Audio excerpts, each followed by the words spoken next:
नमस्कार. शेवटचे अर्धा तास राहिलेला आहे आणि पूर्ण मतदान प्रक्रियेमध्ये ज्या ज्या ठिकाणी मी फिरले त्या ठिकाणी लोकांनी मला सगळ्यात महत्त्वाची जी तक्रार दिली ती तक्रार हीच होती की मतदार केंद्रामध्ये जाऊन तिथे वाट बघून ते लोकांना कळलेलं आहे की ते मतदार क्रमांक त्यांचा नाही आहे. 3-3, 4-4 ठिकाणी मतदार केंद्रावर लोक गेली आणि त्यांना त्या ठिकाणी मतदान करता आलं नाही. मोठ्या प्रमाणामध्ये मतदार केंद्राचा त्या ठिकाणी घोळ आहे आणि अशा वेळेला माझं सर्व कार्यकर्त्यांना सांगणं आहे की ज्या लोकांना मतदान करण्यापासून वंचित राहिलेली आहेत अशा लोकांचा पुन्हा एकदा पाठपुरावा करावा. शेवटचे अर्धा तास आहे, त्यामुळे आपण सगळ्यांनी लोकांमध्ये जावं.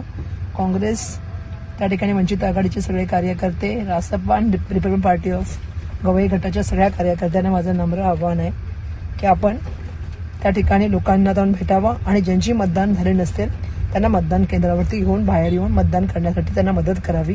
आणि लोकांना सुद्धा माझं आव्हान आहे की हा लोकशाहीचा सगळ्यात मोठा उत्सव आहे, याच्यामध्ये आपण सगळ्यांनी सहभाग घ्यावा आणि मोठ्या प्रमाणामध्ये मतदान करावं. पण राज्य निवडणूक आयोगाला माझं सांगणं आहे की यावेळी याद्यात जो घोळ आहे, मोठ्या प्रमाणामध्ये इकडची नावं तिकडे टाकणं आणि मतदार केंद्रावरती लोक गेल्यानंतर त्यांना माहीत पडणं. लोक 3-3 मतदार केंद्रावर त्या ठिकाणी जाऊन आली परंतु त्यांना त्यांची नावं सापडत नाही आणि या मतदार यादीमधल्या घोळाला राज्य निवडणूक आयोग जबाबदार आहे. कुठल्या मतदारसंघाची यादी कुठे टाकायची, म्हणजे एका तऱ्हेने हे जे इलेक्शन आहे याच्या माध्यमातून पुन्हा एकदा सिद्ध झालंय की कशा तऱ्हेने मॅन्युप्युलेशन केलं जातं आणि कशा तऱ्हेने वोटर लिस्टशी खेळलं जातं. त्यामुळे मला अपेक्षा आहे की येणाऱ्या काळामध्ये ही वोटर लिस्टची जी यादी आहे, मतदार यादी त्याची आहे, ते दुरुस्त होण्याचं काम होईल आणि मतदारांना त्यांच्या मतापासून वंचित राहता कामा नये या दृष्टिकोनातून येणाऱ्या काळामध्ये जी आहे ती कारवाई होईल.